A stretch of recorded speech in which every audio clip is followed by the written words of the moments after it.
అప్పటి ప్రతిపక్ష party Congress party, ప్రధాన ప్రతిపక్ష పార్టీ ఒక్క ఉప ఎన్నికల్లో కూడా గెలవలేదు. 7 ఉప ఎన్నికల్లో మేము దాదాపు అన్ని గెలిచాం, దాదాపు 5 గెలిచాం, ఒక 2 ఓడిపోయాం అంతే తప్ప మరి ప్రతిపక్షంలో ఉన్న కాంగ్రెస్ పార్టీ ఆనాడు ఒక్క ఉప ఎన్నికల్లో గెలవకపోయినా చివరికి మళ్ళీ 2023 సార్వత్రిక ఎన్నికల్లో వారు విజయం సాధించారు, గవర్నమెంట్ కూడా ఫామ్ చేశారు. అట్లాగే మధ్యలో జిహెచ్ఎంసీ ఎన్నికలు వస్తే కూడా గ్రేటర్ హైదరాబాద్ కార్పొరేషన్ ఎన్నికల్లో కూడా మరి ప్రతిపక్షంలో ఉన్న కాంగ్రెస్ పార్టీకి ఆనాడు కేవలం 1-2 కార్పొరేటర్ సీట్లు వచ్చిన విషయం కూడా ఒక్కసారి గమనంలోకి తీసుకోవాలని చెప్పి కూడా నేను కోరుతా ఉన్నాను.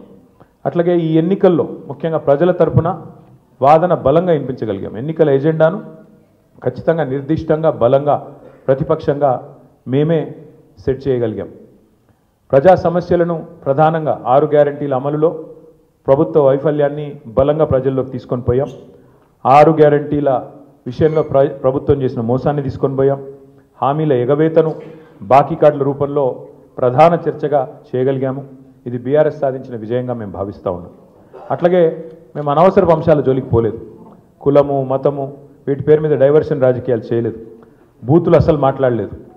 ఆఖరికి ప్రభుత్వంలో ఉన్నవాళ్ళు ఫ్రస్ట్రేట్ అయిపోయి బూతులు మాట్లాడినా మేము మాత్రం బూతులు మాట్లాడలేదు. కేవలం ప్రజా సమస్యల గురించే మాట్లాడాం. చాలా హుందాగా ఈ ఎన్నికల్లో కొట్లాడినామని చెప్పి నేను అనుకుంటా ఉన్నాను. అట్లాగే జనాలకు అవసరమైన పాయింట్లు, ప్రజలకు అవసరమైన పాయింట్లను మాత్రమే చర్చకు పెట్టాం. కాంగ్రెస్ బీజేపీ ఎన్ని రకాలుగా మమ్మల్ని కవ్వించే ప్రయత్నం చేసినా సంయమనం కూడా పాటించాం. అట్లాగే మేమేం చేశాము, ఎందుకంటే ఒక 10 ఏళ్ళు ప్రభుత్వాన్ని నడిపిన ఒక జవాబుదారీ పార్టీగా, ఒక బాధ్యత గల ప్రతిపక్షంగా 10 ఏళ్ళు మీరు ఏం చేశారు జూబ్లీహిల్స్ కంటే 5,328 కోట్లతో అభివృద్ధి సంక్షేమ కార్యక్రమాలు చేశామని చెప్పి లెక్కల హితంగా లెక్కల సహితంగా మరి ప్రజల ముందు పెట్టాము. చాలా పారదర్శకంగా పనిచేశామని చెప్పి ఎన్నికలు కూడా పోయినాం. అట్లాగే కాంగ్రెస్ ఎగ్గొట్టిన వాటిని కూడా లెక్కలతో సహా ఇంటింటికి తీసుకొని పోయాం బాకీ కార్డుల ద్వారా. అట్లాగే ప్రజా సమస్యలు, బస్సు ఛార్జీల పెంపు మీద నిరసన చెప్పాము. బస్తీ దవాఖానాలు విజిట్ చేసి ప్రభుత్వ యంత్రాంగంలో చలనం తీసుకొచ్చాము. హైడ్రా విధ్వంసం మీద, ప్రభుత్వంలో ఉన్న పెద్దల ద్వంద్వ ప్రమాణాల మీద, డబుల్ స్టాండర్డ్స్ మీద కూడా ప్రభుత్వాన్ని ఎండగట్టగలిగాం.